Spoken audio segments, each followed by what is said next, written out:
Hello, good evening, how are you? My name is Derek Menn, and welcome to Words with Friends Live. The weekend is coming to a close, and so are the box office numbers for the new Avengers movie. Worldwide, it made about $1.2 billion. And I don't know if y'all saw this post, my social media today, or my shout out yesterday on the show, but I'm not a numbers guy, but they might not have cracked $1 billion without me. And listen, I don't expect anything in return, okay? I just do it for the love of... What's that? I have a package from Marvel? Get out. Oh, it's right here. That's good timing. What is it? Oh, boy. You guys didn't have to do this. What? Oh, look at this. It's my very own Infinity Stone chalice. Ooh, you guys see that? They did not have to do this. This is made in China. And it's 100% plastic. Okay. I get it. Get the message loud and clear. Okay, I'll just stick to my day job, which is hosting this game. So I guess I should tell you how it works. All right.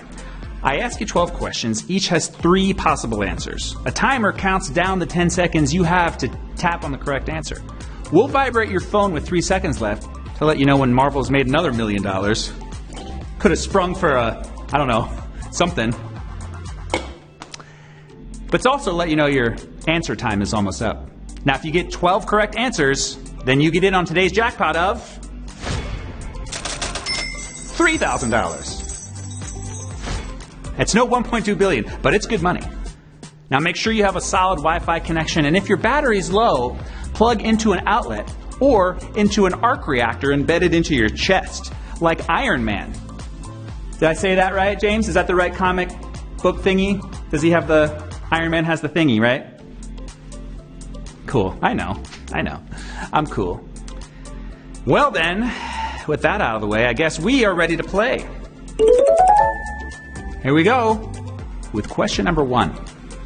Cytology is a branch of biology which is in what area of study? Not this answer, the next one, or science.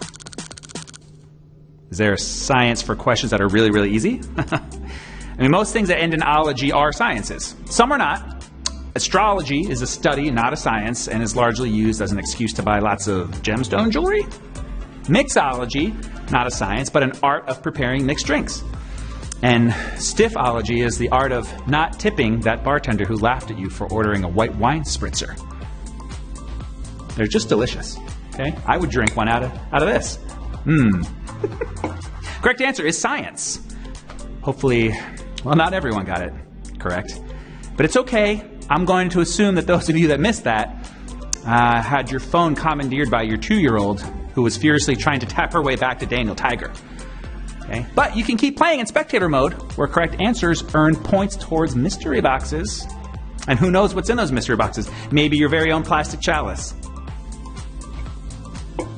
Question 2. I'm not bitter. What does PO stand for in PO Box? Partial obligation, post office, or pro orbis?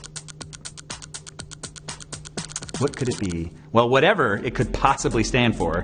Benjamin Franklin was appointed the first P Master General in 1775, which led to the creation of the PO Department in 1792. These days, the United States P Service has over 600,000 employees and operates the largest civilian vehicle fleet in the world. Hopefully by now you realize that PO stands for Panda Bear Odor. And also, Post Office. Correct answer. It's where fancy people have their mail sent. Oh, you'd like to send me something directly to my home? No, thank you. You can send it to a box I've rented in a building that always smells funny. At least my post office does. Question 3. The 2 main reasons to use an apostrophe are to show omission and what else? Parentheticals, correction, or possession. The omission apostrophe often takes the place of the letter G in words ending with ing. Instead of talking, you get talkin', like De Niro in Taxi Driver. You talking to me?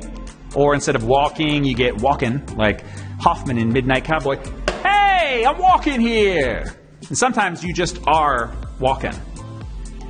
Hey, I'm walking here. Walking impression, check that off today's list. Correct answer, possession, to show ownership of something. As in, hey, is that Mike's evil amulet? Uh-oh, now Regan's possessed by the devil. Which is just a classic case of possession, omission, possession. Exorcism humor. Question 4. Which is an example of third person? I, they, or me?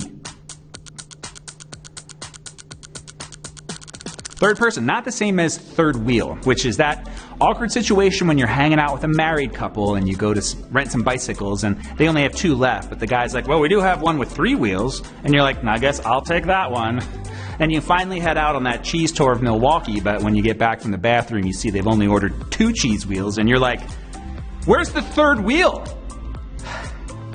We've all been there. Correct answer is they.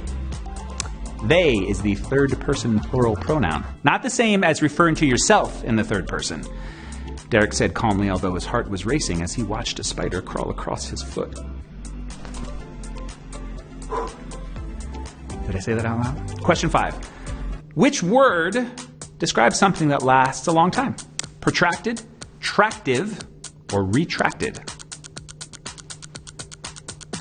One thing all these words have in common is the Latin root tract, meaning to drag or pull, like a tractor, or like a tractor pull, which is where modified farm tractors compete to see who can pull a weighted metal sled the farthest. And if more than one competitor reaches the full pull mark, a pull-off is held to determine a winner.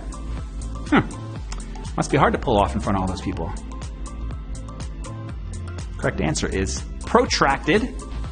It means drawn out, as in a protracted explanation. Or like when everyone sees the joke coming, but the person telling it just goes on and on and on, and on, and on. Blink, blink. Question 6. Which means something that corresponds in proportion? Commiserate, commensurate, or consummate? Face analysis studies claim that if someone's face is in proportion and both sides are symmetrical, chances are more likely that humans will find it attractive. That's why I didn't take any chances on the first date with my wife. I brought myself a mirror. Hey, now I'm having a great time too. Oh, are we about to kiss? Sorry. That's me time. Correct answer is commensurate. As in, salary will be commensurate with experience. Or these days, it's more like salary will be commensurate with number of Instagram followers. Hint, hint, audience. Daddy needs a new pair of shoes. Seriously, I'm not wearing any shoes. They don't provide them. Question 7. Which would weigh more in the same size cup? Kerosene oil, ice, or water? You know, I have a similar question. Which would weigh more in the same size cup? A football player, a soccer player, or a sumo wrestler? Trick question. You think it'd be a sumo wrestler, but they don't wear cups. They wear a mawashi, or a giant loincloth. What? Oh, not that kind of cup? Well, why not? Everyone wears cups. I'm wearing one right now.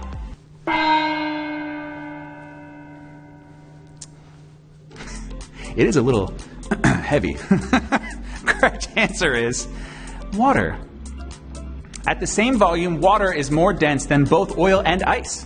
So, I don't need any snooty bartenders. I've done my own mixology to create the perfect olive petroleum on ice.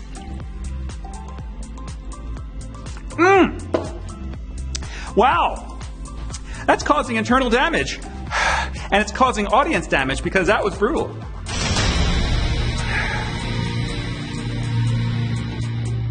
Almost as brutal as this drink. Why do I keep drinking it? Okay, let's move on, those of you that have survived the question and the melting of your insides. Question 8. Which of these options contains an auxiliary verb?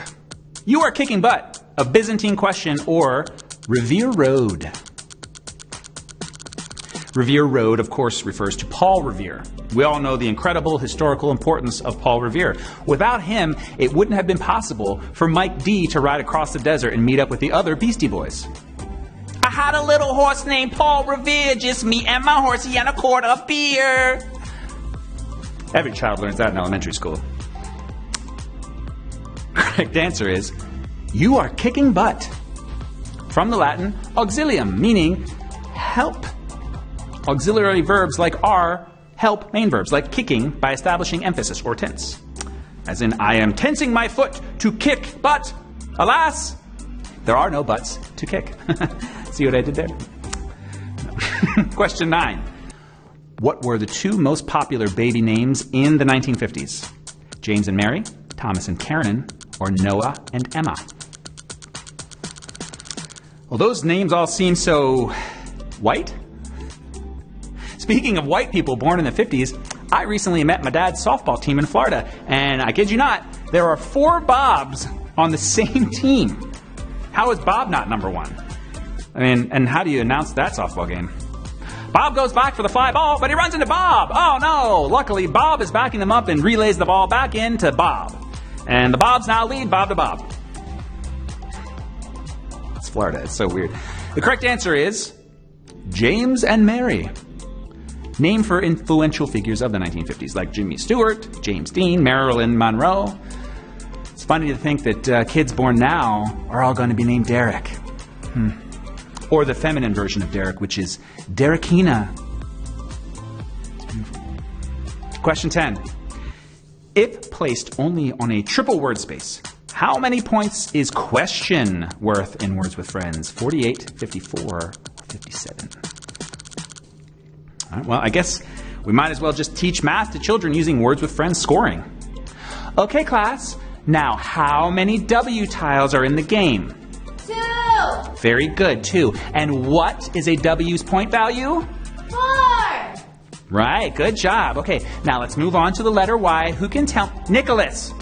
Stop eating the letters, Nicholas! Open your mouth. How many Y's did you eat? I should have become a game show host. Correct answer is 57. You see, class, if 57 is the triple word score, then you divide 57 by 3 to get a word value of 19. Okay? Now raise your hand if you'd like to present the next problem. Yes, Derekina. Great. Oh no, it looks like my class is empty because they've all been destroyed by that question. Only the beautiful Derekina survived that round. I mean, clearly smart with that name. Question 11. Second to last question. What is the name of the 4th James Bond novel written by Ian Fleming in 1956? You Only Live Twice, Casino Royale, or Diamonds Are Forever? Whew. James Bond has been portrayed on screen by Roger Moore, Pierce Brosnan, Daniel Craig, and most famously, Sean Connery. Oh, I don't think I've done a Sean Connery impression yet. Well, He pulls a knife, you pull a gun. He sends one of yours to the hospital, you send one of his to the morgue. Thank you. Thank you. It's a famous quote from Sean Connery movie Honey, I Shrunk the Kids. I think. It's a famous scene where they encounter mobsters and... No? Okay. Correct answer is Diamonds Are Forever. Fleming wrote 14 James Bond novels, which somehow equal 24 James Bond films. Might be why they're having trouble naming the new Bond movie. How about The Spy Who Never Said Diamond Fingers in a Casino Royale? Actually, you know what would be a great Bond movie name? The Last Question.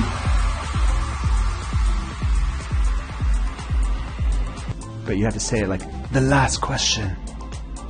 Yeah. Here we go. Question 12. Which of these would be considered a lapsus linguae? Veni vidi vici? Can I ask you a question? Or in one swell foop? This is tough. So let's just break down each word, starting with lapsus. As in, every time we try to race Usain Bolt, he just laps us. You know what? Let's just move on to the second. Linguae. Lisa Ling is a journalist, and the way she reports is the linguae. Our Latin translator takes off on Sundays. Does it show? The correct answer, in one swell foop. Because lapsus linguae is just Latin for a tip of the slung. I'm sorry, a slop of the tang. You know what? It doesn't matter, okay? Game's over, and it's time to congratulate those of you who got all 12 correct. Like Julius Caesar, you came, you saw, you answered, and here they are. Bronx Joe, 1963. Way to get in there, Bronx Joe. I think he was in Honey, I Shrunk the Kids with Sean Connery. Little Chicken 2.0. Ah, well done. Me Cole, Mike Pooge, all these folks. You guys won some money today. Congrats to you, and thanks to everyone for playing tonight's game.